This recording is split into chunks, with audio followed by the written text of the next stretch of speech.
Alhamdulillahirabbil alamin wa bihi nasta'in ala umur dunya waddin. Asyhadu an la ilaha illallah wa asyhadu anna Muhammadan abduhu wa rasuluh alladzi la nabiyya wa la rasula ba'da, amma ba'du. Izin kepada Bapak dosen dan Ibu dosen yang terhormat, perkenalkan nama saya Adam Maulana dengan NIM 2314010286. Di sini saya akan mencoba menjelaskan konsep pendidikan menurut Quran Surah An-Nur ayat 30 sampai 31. A'udzu billahi minasyaitonir rajim. Bismillahirrahmanirrahim. Qulil mu'minina yaghuddu min absarihim wa yahfazu furujahum dzalika adzka lahum innallaha khabirum bima yasna'un. Wa kullil mu'minati ba'dudna min absarihinna wa yahfazna furujahunna wa la yubdina zinatuhunna illa ma dhahara minha wal yadribna bi khumurihinna ala juyubihinna wa la yubdina zinatahunna illa liyubulatihinna aw abaihinna aw abai bu'alitahinna aw abnaihinna aw abnai bu'ulatihinna aw ikhwanihinna aw bani ikhwanihinna aw bani akhwatihinna aw nisaihinna aw ma malakat aymanuhunna أو ما ملكت أيمانهن أو التابعين غير أولي الإربة من الرجال أو الطفل الذي لم يظهروا على عورات النساء ولا يضربن بأرجلهن ليعلم ما يخفين من زينتهن وتوبوا إلى الله جميعا أيها المؤمنون لعلكم تفلحون. Yang dimana artinya, katakanlah kepada laki-laki yang beriman, hendaklah mereka menundukkan pandangannya dan menjaga kemaluannya. Yang demikian itu lebih suci bagi mereka. Sungguh Allah Maha mengetahui apa yang mereka perbuat. Dan katakanlah kepada perempuan yang beriman, hendaklah mereka yang menundukkan pandangannya dan menjaga kemaluannya. Dan janganlah mereka menampakkan perhiasannya atau auratnya, kecuali yang biasa terlihat. Hendaklah mereka menutup kain kerudung ke dadanya, dan janganlah menampakkan perhiasannya, kecuali kepada suami mereka, ayah mereka, ayah suami mereka, putra-putra mereka, putra-putra suami mereka, kemudian saudara laki-laki mereka, putra-putra saudara laki-laki mereka, hamba sahaya yang mereka miliki, para pelayan laki-laki yang tidak memiliki keinginan terhadap perempuan atau anak-anak yang belum mengerti tentang aurat perempuan. Janganlah mereka menghendakkan kakinya agar diketahui perhiasan yang mereka sembunyikan. Bertobatlah kamu semua kepada Allah, hai orang-orang yang beriman, agar kamu beruntung. Kemudian tafsiran Quran Surah An-Nur ayat 30 ini itu ayat ini juga memberikan perintah kepada laki-laki yang beriman untuk menahan pandangan dan menjaga kemaluannya. Hal ini dianggap lebih suci bagi mereka, dan Allah mengetahui apa yang mereka perbuat. Tafsir Ibnu Katsir tahun 2004 halaman 521 menekankan bahwa Allah merintahkan orang-orang beriman untuk menahan pandangan dari hal-hal yang diharamkan, seperti melihat wanita yang bukan mahram atau aurat yang tidak pantas dilihat.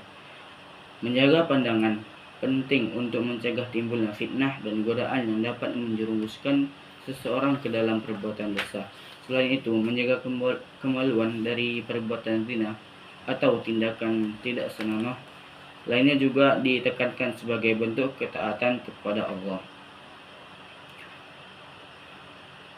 Kemudian tafsiran Quran Surah An-Nur ayat 31 ini dikutip dari Ibnu Katsir tahun 2004 halaman 525. Nah, menjelaskan bahwa ayat ini merupakan lanjutan dari ayat sebelumnya yang dimana dengan perintah khusus kepada wanita mukmin untuk menundukkan pandangan, menjaga kemaluan dan tidak menampakkan perhiasan mereka kecuali yang biasa tampak. Ia juga menekankan bahwa jilbab dan kerudung harus menutupi dada dan tidak sekedar menjadi perhiasan. Kemudian dikutip dari Quraisy Shihab tahun 2002 halaman 318 dalam tafsir Al-Misbah, Quraisy Shihab menjelaskan bahwa perintah dalam ayat ini bertujuan untuk menjaga kehormatan perempuan serta menciptakan yang lebih tertib dan terhindar dari fitnah.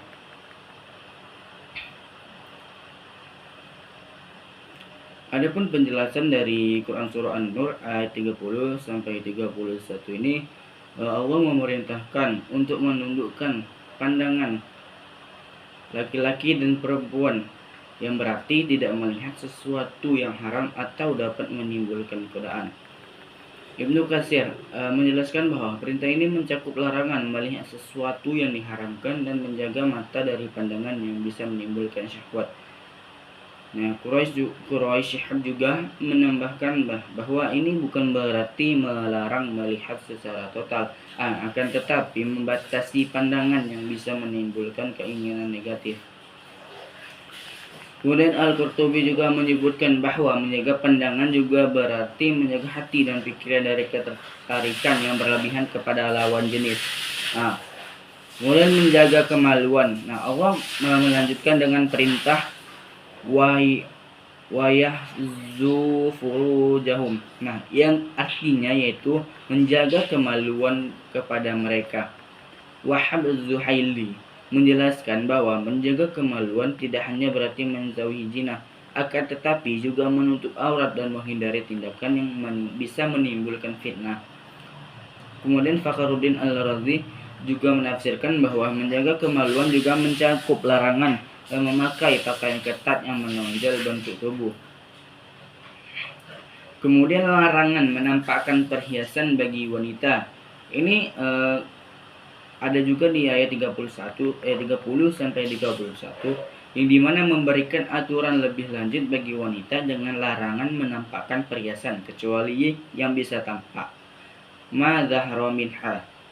Nah, Ibnu Abbas juga menafsirkan bahwa yang boleh tampak adalah wajah dan telapak tangan. Ibnu Mas'ud berpendapat bahwa seluruh tubuh wanita ada aurat kecuali pakaian luar. Sayyid menegaskan bahwa aturan ini bukan untuk menekankan wanita, akan tetapi sebagai bentuk perlindungan agar mereka yang dihormati dan tidak dijadikan objek seksual. Kemudian perintah menggunakan khimar atau kerudung. Allah berfirman, wal yadribna bi kumrihina ala juyubina. Hendaklah mereka menutup kain kerudung ke dadanya. Mustafa Al-Maraghi menambahkan bahwa hijab bukan sekedar pakaian fisik, akan tetapi juga mencerminkan akhlak dan kesopanan seorang wanita dalam bersosialisasi. Kemudian ada larangan menghentakkan kaki. Ayat ini melarang wanita menghentakkan kaki agar tidak memperlihatkan perhiasannya tersembunyi. Wahab Zuhaili juga menambahkan bahwa larangan ini mencerminkan bagaimana Islam sangat memperhatikan hal-hal yang sangat kecil seperti menghentakkan kaki tersebut tadi yang bisa menimbulkan godaan dan fitnah. Kemudian Al-Alusi menjelaskan bahwa dalam konteks modern, larangan ini juga mencakup penggunaan parfum berlebihan di tempat umum yang dapat menarik perhatian lawan jenis. Yang dimana ketika seorang wanita memakai parfum yang sangat banyak itu akan menggoda seorang laki-laki tersebut. Hikmah dari hikmah dan relevansi ayat 31 dan 30 dan 31 dari Quran ini menjaga kesucian dan kehormatan, menjaga kebatasan dan dalam pergaulan, menghindari fitnah dan membangun masyarakat yang bermoral.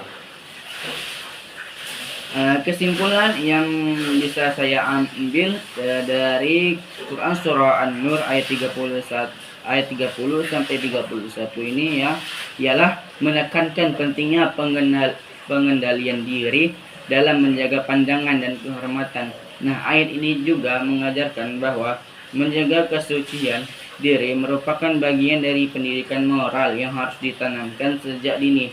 Dalam Islam juga, pendidikan tidak hanya berfokus pada aspek keilmuan, akan tetapi juga dalam pembentukan karakter agar individu memiliki akhlak yang baik dalam kehidupan sosial.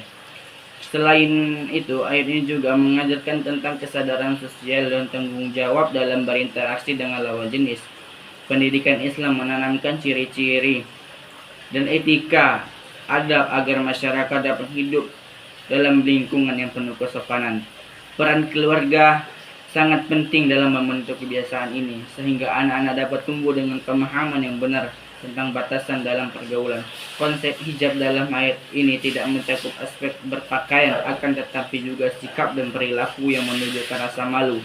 Pendidikan Islam bertujuan untuk membentuk individu dan masyarakat yang memiliki akhlak mulia dengan berlandaskan nilai-nilai moral, tanggung jawab sosial dan spiritual. Dengan demikian, ayat ini menegaskan bahwa pendidikan dalam Islam mencakup pembentukan karakternya luhur demi menciptakan masyarakat yang harmonis dan beradab. Mungkin hanya itu yang bisa saya jelaskan dari Quran Surah An-Nur ayat 30 sampai 21 tentang menumbuhkan pandangan.